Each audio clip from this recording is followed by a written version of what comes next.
Thanks for tuning in to another edition of Prime Sports NASCAR on Prime Sports Network as we get ready for the first, I guess you could say, real race of the 2021 season. We're not out of the state of Florida yet, though. The Dixie Vodka 400 from Homestead Miami Speedway, the third consecutive year this race is being run in a completely different time of season. So welcome in CJ Radoon from rotowire.com. That's a very interesting. I'm not sure if that's ever happened before, CJ. So I wonder how that's going to play, and whether or not that had played at all in your handicapping for this race. Actually, it didn't. I lent a lot of credence to last year's race. Last year's race was in June.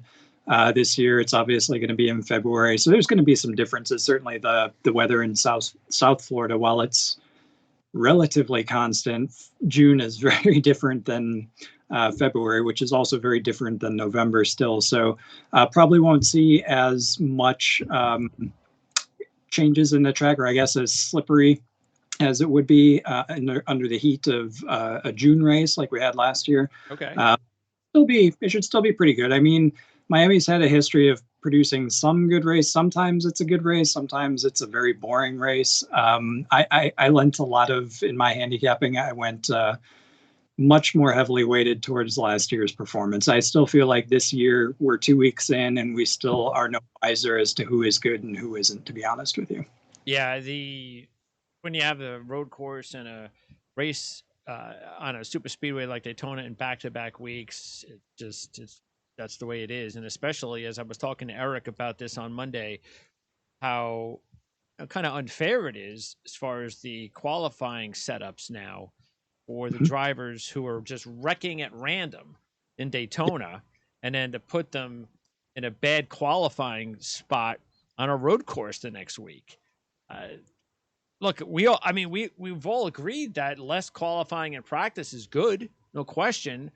But it's just this beginning of the season 1-2 thing that's got to be worked out. And who knows? We don't even know if there's going to be a road course race at that spot next year. Yeah, that very well could change. But you're right. The early crash, lap 14 or 15 from the Daytona 500, and I mean Chase Elliott, who's probably still the best road course racer on the series, proved on Sunday that coming through the pack is a big deal on a road course, and he wasn't able to do it the amount of times that he needed to be able to get up front to fight for the win, where he probably could have fought for the win. So to put guys who aren't as good as Chase Elliott because of the bad luck of getting caught up in the super speedway accident the week before, it's really tough to start at the back end of the field, certainly at a road course. Okay, as far as last week is concerned, it was your boy Christopher Bell getting the win. So that puts you at the top of our fantasy standings. And even though the race was like we thought it would be until 15 laps to go, and they decided, well, it's kind of raining and it's kind of wet, and maybe we should throw a caution here. And it at least made the race exciting for the last 15 minutes. Without it, it would have just been another boring Chase Elliott dominating road course win. But it is interesting how the first 2 weeks of the season have been dictated by cautions. Yeah, I'm not surprised. I mean, we talked about it prior to the season starting. You kind of have 2 throwaway weeks the way that this schedule is starting, and you never learn much from Daytona. Maybe you get a little bit of a preview just who's got horsepower, but that really is a luck race. And then you come to a place where a road course, where track position is king, and then when you throw away track position because of an unlikely shower or an untimely caution, and when people are playing pit strategy throughout the day, which is the name of road course racing, you're going to have another week where you just don't know where people stand. And so heading into this week, the first race on a 1.5 mile oval, even though it's a unique 1.5 mile oval, this will be the first time I feel like we're going to get any kind of true indication as to who the guys to beat are and where people really are in terms of their competitiveness. And the whole caution, I mean, you expect it on a a super speedway, but on a road course, they should really do like they do in Formula One and IndyCar. They should do the local cautions where it was only raining in one corner. I don't know what they were thinking, that the whole track was going to get enveloped and it was just going to be a torrential downpour. They should have been able to see that it was a quick spot and it was spotty, and was only going to affect a portion. You could have easily just thrown a caution in that turn. Whoever has got the job of pressing the caution button this year needs to take a chill pill.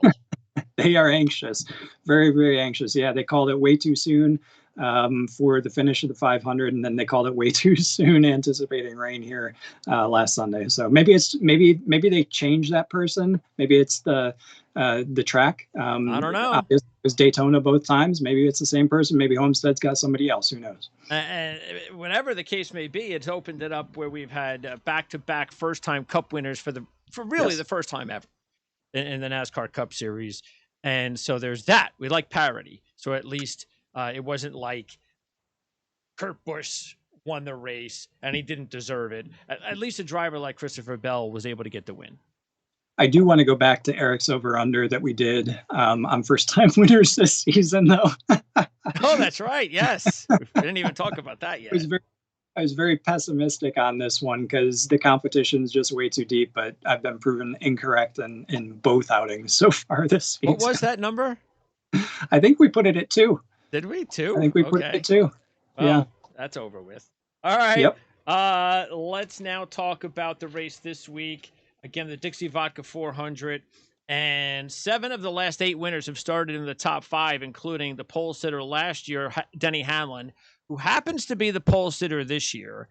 A matter of fact, Denny Hamlin has been the pole sitter now in this race 6 of the last 7 years. And that's with different pole rules and things. And it's just weird how Denny Hamlin just finds his way on the pole every time in this race. We'll see if he can take advantage of it. Like last year, Toyota has won 4 of the last 7 races. Ford, though, just 1 win in the last 10 at Homestead Miami Speedway, which is not good for them. Also, only 2 drivers, and maybe this is important, only 2 drivers in 22 all-time races at Homestead have won from outside the top 15. That was Biffle in 06 from the 22nd position, and once again, Denny Hamlin from 09 in the 38th position. So outside the top 15, we will get into that for sure in just a little bit as we go through the drivers. And again, the other months of the year, we have seen this race. November, that was the major final race of the season. That was for a long time. June last year and February this year. Still in February. Yeah, last day of February, actually. That really did dictate my picks this week, CJ, as far as, because I know Eric's got more long shots. And Eric's long shots, all of them, Chastain, Reddick, Dillon, well, except for Bell. Because to me, and we talked about this with McDowell last week, I mean, if Bell wins back-to-back, you might as well be 500 to 1 because that's just not going to happen. Dillon, Reddick, Chastain are all really good long shot picks. The problem is their starting position. But and that's why I was like, hey, you know what? I got screwed last week with Ryan Blaney in his starting position. If that's the way NASCAR is going to play it, I'm just going to be patient with my picks each week. I'm waiting for pole position to come out, and I want to see where these drivers are before I make my picks. Or I would have had all 3 of those drivers in my picks as well. So I see exactly where Eric's coming from. Yeah, it's interesting the formula that they use, but this is a track position track. They've tried a number of different things to reconfigure it. It's got that progressive banking now, but it's still, I mean, it produces better races certainly than we've experienced in the past. But like you said, the trends all point to somebody who's starting inside the top 10, regardless of what the qualifying format is and what those rules are. And usually that's been Denny Hamlin. And quite honestly, Joe Gibbs has won the last 2. Toyota's won 3 of the last 4. So it's and actually 4 of the last 6 if I'm reading that correctly. So Toyota is very strong. We know Joe Gibbs cars are very strong here, but they also have a tendency to start from the front. The furthest back anybody has won in like the last 8 races was that fluke win from Jimmy Johnson when he ended up winning that Yeah. championship. So, and we know that that wasn't real. Like he didn't have the speed No. necessarily I'd out. love to And see a finish like that again, though. That was absolutely. crazy. Yeah, absolutely. But other than that, every other winner since 2013 or 2012, one or the other, started inside the top 5. So you got to wait until the qualifying pieces come out at this track. Maybe in the future we'll get to tracks where track position isn't all that important. I think the week after this is Las Vegas, another kind of track position, 1.5 mile oval. But we'll see what this new package brings, and maybe that'll give us a little bit better indication of where in the field you can start in Las Vegas and be able to work your way forward. It's certainly not going to be as far back as somebody like a Matt DiBenedetto who's starting on the last row, though. No. I think he would have a much better shot this week if he weren't starting on the last row. He's not great here, but last row kills it. Yeah, let's take a look at the field now, the odds and so forth. Matter of fact, there were 2 drivers, only 2 drivers that all 3 of us have agreed on. That's Denny Hamlin at 5-1, and Ryan Blaney at 16-1. And it's interesting. You and I really very similar as far as our picks. The only difference is you have Kyle Busch and I don't, and I have a couple of long shots in Wallace and Custer, and you don't. That's it. Otherwise, we have the same drivers and almost the same formula this week. So I'm not sure that's a good thing or not. But anyway, Denny Hamlin is our top pick, even though he's not the top driver. The top driver is Kevin Harvick at 4-1. And I'll speak for myself and why I decided to go with Hamlin over Harvick. Harvick had a streak of 12 straight top 10s here on this track, snapped last year when he finished 26th. But he's been completely just dominant over his career here, fantasy wise. 17 top 10s, 20 races. But he's only won once. And that's what we're talking about, winning the race. And he's a 4-1. That number is low. As consistent as he is, I'm more confident in him as a top 10 driver than I am in winning the race at 4-1. Hamlin's odds are a little bit better. He's driving a Toyota. Harvick's driving a Ford. You've got Hamlin, even though he hasn't won yet, he's been 3rd and 5th, similar to Harvick's results, but he's got 3 stage wins already. We talked about his domination up front, and he's starting up front again. He also has 11 top 10s in 16 races, just like Harvick, but he's got 3 wins. So he's got a winning percentage better than Kevin Harvick. He's the defending champ, so he's proven he could win in June and in November, something Harvick hasn't proven yet. And last year when Hamlin won, he led 137 of 267 laps. So yeah, I just get the feeling, and I guess all 3 of us get the feeling that Denny Hamlin might be ready for a win this week. Yeah, I think he is. The reason I mean, I made basically the same decisions you did across the board, and effectively for the same reasons. Denny Hamlin's had more momentum, had more success at this track last year. Like I said, I put more weight on last year's results. Just because, there's not a championship in play. It's a different time of the year. It's even moving even further forward this year. Harvick starting on the second row, so he's got a great starting position, but it's not the pole. And Hamlin has actually looked very fast on both courses so far this year, both Daytona Oval and road course. So I would predict with Joe Gibbs's ability to produce fast cars at Homestead that he's going to have a fast car this weekend. He's starting on pole, so he's going to lead some laps, and that's not a situation that you want to put.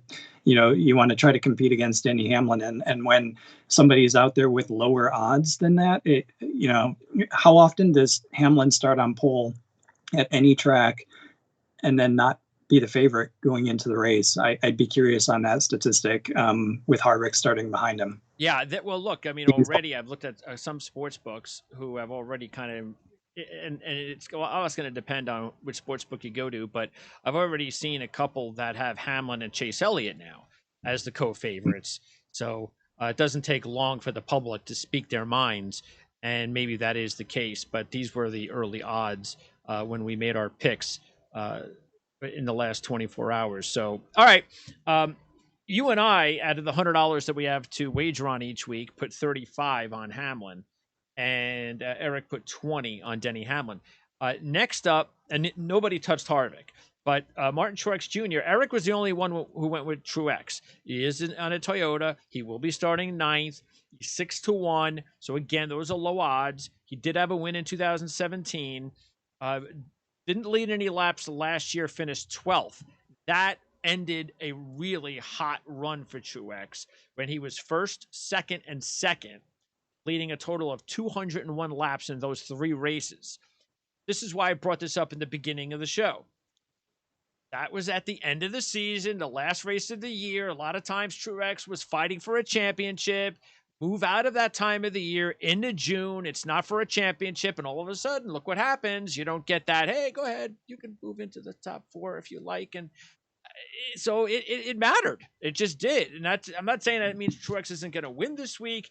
He's obviously had a lot of success at this track, but he is 6-1, and you just can't take everybody when you're talking about the fact that there are 5 drivers between 4 and 7-1. Yeah, absolutely. Same reasons, but he's also streaky here too. So the longest streak he's ever put together at Miami in terms of top 10s is 4. And that was very, very early on. So that was between 2006 and 2009. He had a 2nd, 6th, 10th, and 9th. He was 36th the year before he ended up winning in 2017. And he didn't lead any laps last year, finished 12th. He hasn't looked as strong, and I know they're completely different tracks, and I still stand by the fact that we really have learned nothing from the first 2 weeks, but he just hasn't looked as strong yet as teammates Hamlin and, well, definitely Hamlin, but I mean, Christopher Bell, another teammate, won last week, so Truex is a road course guy as well. He didn't compete with Bell. So, you know, because of all of those reasons, I took the wait and see approach on him. We'll see. I'll watch him closely this weekend, see how he performs. But again, it's a one-off track. Las Vegas will really be the point where you can tell where people are against one another. And if Truex is on his way up, if he's able to go out and lead laps this weekend, then he may be in my picks for Las Vegas. But this week, I'm just taking a wait and see approach. Eric put especially. What was that last thing? Especially at 6-1. Yeah. Eric, meanwhile, put 20 on Truex out of his 100. Next up, Kyle Busch. You're the only one that put money on Kyle. You put 20 on Kyle at 7-1. He's starting 24th. That is not a good position, but he is on a Toyota. He's been 7th or better in 8 of his last 9 races at this track, including 5 top 5s and a runner-up. He's got 2 wins during that stretch as well, 2015 and 2019. He led 120 laps in his championship win in 2019. He also led 191 laps back in 2012 in a race when he finished 4th. Yeah, he's my gamble. I felt like if I was going to go on anyone that was kind of questionable, it's going to be Kyle Busch. We all know the story of last year and how long it took him to find his win and how much he struggled. He still had pace most of those weeks. The first couple of races here so far, 14th in the Daytona 500, and then obviously crashing again in the road course. So I don't feel like we've seen the real Kyle Busch yet this season.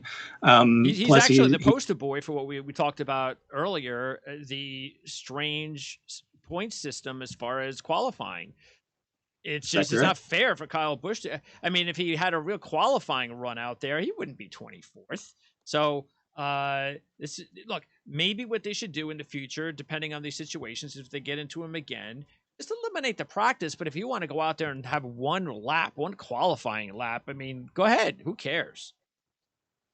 Yeah, I don't disagree with that. He is absolutely the poster child for the bad luck creating the poor starting position. But on top of that, he only finished outside the top 10 at this track once since 2012.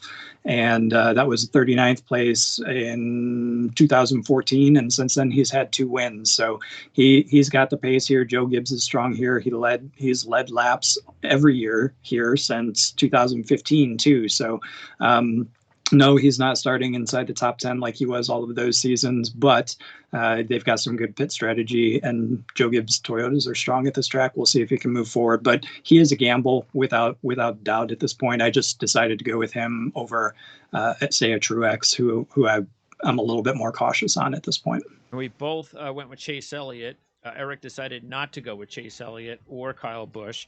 Elliott is also 7-1. He'll be starting 11th, so that's fine. He's been 7th or better in 3 of 5 races all time, including a runner-up last year when he led laps for the first time. He led 27 laps, and that was the key for me, was that last year, out of the November deal and into a different month and a different situation, and he proved, yeah, I could race here, and he's a much better driver now, as we know. He could have 2 wins already on the season. His confidence is absolutely through the roof. And at 7-1, I mean, come on.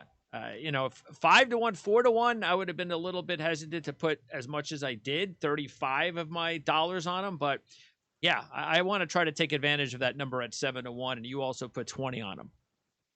Yeah, there were 2 drivers that when I saw the odds immediately went down on my list, and they were Hamlin and Elliott. He especially with last year's runner-up finish in the 27 laps led, like you said, I feel like that was a breakthrough for him. It was in the year he won the championship. He's looked very fast every single time he's been on track this year so far. So no reason to think that he is not going to step up and be one to beat, and certainly running in the top 5 for most of the day on Sunday as well. Okay, Kyle Larson. Eric is the only one to put money on Larson at 10-1. He'll start 17th. And he does have a good history here. 3 top 5s in 7 races. Runner-up in 2016. He led 132 laps in that race. Also led 145 laps in a 2017 race when he finished 3rd. Engine issues the last time he raced here in 2019. Actually, $25 invested by Eric is the most money invested by Eric this week on a driver. I just kind of want to step back with Kyle Larson, and I need for him to show me something after what happened last year. I need to just lead some laps, show me something before I believe that you are going to be able to get a win. Other than that, I mean, at 10-1, his career here, I can understand Eric's reasoning. Yeah, Larson was on my mind, but he was on my mind more of the fact, like Truex, where he's somebody that I'm going to keep a very close eye on this week. If he's quick, he's able to go out and lead laps, and that tells us how quickly he's settling in with Hendrick Motorsports. This is going to be his first time on this track with that team. It's going to be the best equipment he's ever had at this track, I think. And he's been fast there in the past. So let's see how much. I think, unlike the rest of the field and what this weekend may tell us, I do think this weekend will give us a very good idea of where Kyle Larson is and how relevant he's going to be in terms of choosing him in the races that come up. But I still think, like you, I still think it's a little bit too early. If he comes out and performs as well as he did in, say, 2017 and 2016, when he led over 100 laps here, then without a doubt, he's going to be at the top of everybody's list in Las Vegas. All right. We both went 15 on Joey Logano. Have to like his starting position on the front row. 6th or better in 5 of his last 6 races at this track, including his championship win in 2018 when he led 80 laps. A disappointing 27th last year when they moved out of the championship date. So that definitely is concern. He's a Ford. That's a little bit of a concern. But another driver like Chase Elliott, who could have 2 wins on the season, I just can't pass on him. And you agreed with me, which is why we both have 15 on him. Yeah, I think Logano looks very good in what limited relevant scenarios we've seen him so far this year. He certainly looks better than teammate Brad Keselowski at this point. Could have possibly won 2 races at this point. And it didn't really scare me, the 27th place last year. He started second, started on the front row. He's got a couple of top 5 starts before that as well, including his win in 2018. But he did lead 27 laps there too last year. So before he ended up finishing outside of the top 20. So I'm not too terribly worried about him. He's looked fast so far. He's got a very stable team and environment around him, showing speed early. So I think that Logano, especially with his starting position, looks pretty good for this week. Okay, Ryan Blaney. Actually, before we get to Blaney, because again, Logano was 10-1, just like Kyle Larson. Kozlowski's 14-1. Nobody took Kozlowski on this panel. He'll start seventh. He's got a good starting position, but he's only led a couple of laps in his last 5 races at Homestead. He's never won at Homestead. And when he led 86 laps in 2015, that was nice, but just 22 laps in the other 12 races. So it's just I just don't see it. Ford, the fact that Kozlowski, I don't know, even though he's been okay so far this year, it's just he hasn't really shown anything. So I think we all Yep. agree on that. Yeah, he's definitely one you want to wait on. He was pretty decent in 2014, 2015 at Miami, 2 third-place finishes. Those are his best at the track. And like you said, in 15, it was when he led the 86 laps, but only two laps led since then, one in 2017 and one in 2020. Plus, he hasn't looked exceptionally strong yet. I mean, he always looks good at Daytona, and he did look good there. But I still think Joey Logano probably would have beat him. And Logano was definitely faster than him last week. He's another one that I just don't feel like we're going to really know where he is until we get to some of the more normal tracks and away from the one-offs. Okay, Ryan Blaney, this is the other driver we've all taken, all agreed upon. 10 each, you and I. Eric put 7 on Blaney, and he'll start 14th, so that's kind of at the border there. His only top 10 was last year, so that's key. So he finished third. He led 70 laps. So he's coming in here after feeling pretty good his last visit to the track. He's had all sorts of bad luck so far in the first 2 races. Got hit at Daytona, wasn't his fault, the whole grass field thing. And then that put him behind the 8 ball, the road course, never able to get anywhere near the top 10 last week. So he's close enough here at 14th where I get the feeling he's just chomping at the bit to get into position, top 5, lead some laps. I'm kind of thinking that he's going to do that this week. Yeah, he can too. I mean, last year was a third place finish with 70 laps led from 11th. That's not very far back from where he's starting on Sunday. So he can move forward. He can come up there and lead laps. And if they make the right strategy calls and he has luck fall his way, we know he's fast. My biggest question in these early races for him is he going to be able to shake that bad luck, that early bad luck that has bit him? Because that took away what was shaping up to be a fantastic season from him last year. So it's going to be interesting if he's able to overcome that and see if he's any mentally stronger than he was last year. All right. Now, as far as the long shots, let's see. Eric has 4 long shots, and I have 2. So let's take a look at 0. What's that? I took 0. Yeah, you took nobody. Which this is the type of. I mean, look. You've got history, which tells you you're not going to see an upset at this track. Then you got 2021 that says, well, maybe that's maybe that's going to happen. So Eric went with Dillon, Bell, Reddick, and Chastain. I went with Wallace Jr. and Custer. Bell will start third at 25-1. He finished 8th here last year, so that's good. Dillon will start 22nd. What I liked about him before the 22nd position was that he's got 6 top 15s and 7 races here, but he's improved pretty much every time he's been here. So steady improvement all the way to 8th and 7th in his last 2 results here. So I like that, but he's never led a lap here. So that's not good. Reddick's 28-1, but he's starting 35th. And I understand exactly why Eric was high on Reddick as a long shot. First of all, he's looking for his first Cup win. Wink, wink. He was 4th here last year in his first Cup start, and he won 2 of 3 Xfinity Series races at this track. But the 35th position is I just couldn't put anything on Reddick. And then Wallace was one of mine. He starts 19th. He's in a Toyota. He was a solid 13th last year, which was a reason for me to put a couple of bucks on him. Briscoe's 50-1. He'll start 30th. Again, that's too far back for me.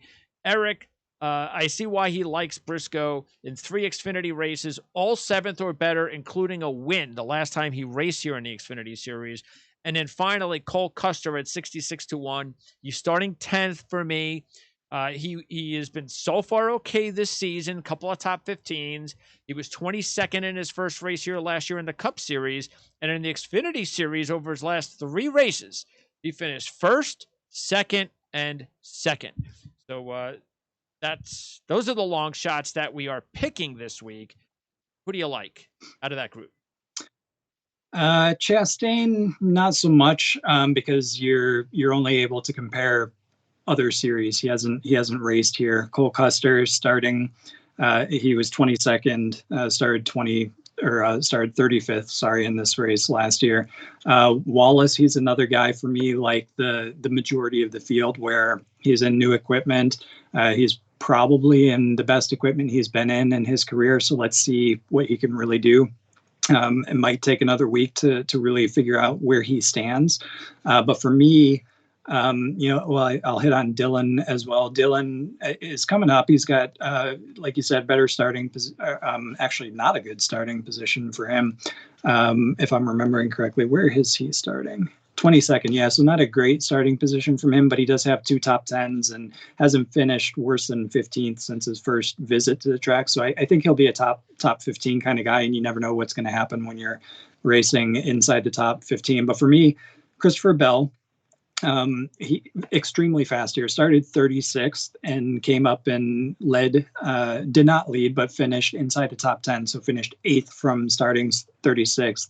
Then when you want to get to the lead laps, which was on my mind before when I was talking about Bell, I was actually thinking about Reddick, who also started deep in the field. He started 24th last year, came up and led 3 laps and finished 4th. So Reddick's going to be able to come forward. He's going to be quick at the track. Bell's going to be able to be quick at the track, and he's got a better starting position by virtue of his win. So of the two, I would go with Reddick. I would be looking in particular at Reddick and Bell, but I've got to give the edge to Reddick because of going back to back in terms of wins. Like you said, it probably should be 500-1, especially considering last week was just his first win. So we always talk about how difficult it is to win one race. It's exceptionally difficult to do it back to back. I don't think Bell's going to be able to do it. So with that, if you're flipping a coin between the two, I'd probably end up going with Reddick because to me they're relatively equal. All right, and then finally, let's see. Bowman will start 13th at 30-1, but he's never led a lap. 1 top 10 in 6 tries, but 30-1's a nice number for Bowman. Kurt Busch is 33-1. He starts 5th. He has a 2002 win, but he's led only 5 laps in his last 11 races. Byron will start 31st. That's not good. He was 9th last year. Almarola starts 16th at 50-1, but he hasn't led a lap in 11 races at Homestead. And you mentioned DiBenedetto, who will start 37th at 80-1. He was 14th last year. Jones was 3rd in 2019. He'll start 18th at 80-1. And Ryan Preece will start 8th at 500-1. He has 2 top 10s already on the season. I'm not sure he's going to have another top 10 the rest of the season. So soak it all in while he can. McDowell's 350-1. He'll start 6th, just like Chris Buescher, who will start 12th. Yeah, Ryan Preece, his best finish at this track was 24th. That came. If you're looking at any of those guys, the two I would pick out would be Kurt Busch and Eric Almarola. Kurt Busch looked relatively quick on the road course. He generally looks quick on the road courses, though he had a brain fade and ended up going off course and throwing the lead away. And then Eric Almarola, while he hasn't led a lap here, he's been relatively quick or looked relatively quick on the oval at Daytona so far. And he was 5th in this race last year, and it's got a couple of other top 10s and top 5s at this track. So I wouldn't count him out. He's probably somebody that's going to be lurking around the top 10. Of the two, Kurt Busch and Almarola, I'd go with Almarola. I just feel like we know a little bit more where he stands. Kurt Busch is probably another one, like the majority of the field, that I think we just need to wait another week on. All right. So fantasy-wise, rotowire.com. CJ, what are you working on? We've got the Xfinity race and the Cup race this weekend, so we'll have fantasy previews for that. And then after the Cup race on Sunday, we'll have the NASCAR barometer up on rotowire.com. And don't forget, check out racereviewonline.net. Eric he already has a bunch of articles online on that site. We transfer some of those articles to our Prime Sports NASCAR Facebook page, so that's up for anybody that wants to follow us there. And of course, you can also subscribe to our channel here, our YouTube channel. Like any of the videos. That helps us out, of course, with traffic. It also helps us out with an opportunity to give you even better programming down the road. So we hope you do that, of course, if you like any of our videos. And we'll have another one on Monday when Eric returns to wrap up the Dixie Vodka 400. And then next week, you'll be previewing, did you say Las Vegas? Las Vegas is coming up after next week. Yeah, March 7th, Sunday, March 7th. Okay, so that is, so they are not taking a week off. No, not yet. Not When's yet. The first week off? First week off is going to be the first weekend in April. So in between Bristol Dirt, after the Bristol Dirt race, we'll have a week off. They'll need it. Yeah. They'll need it. Okay, sounds good. CJ, appreciate it as always. We'll talk to you next Wednesday. Sounds good. Thanks for having me.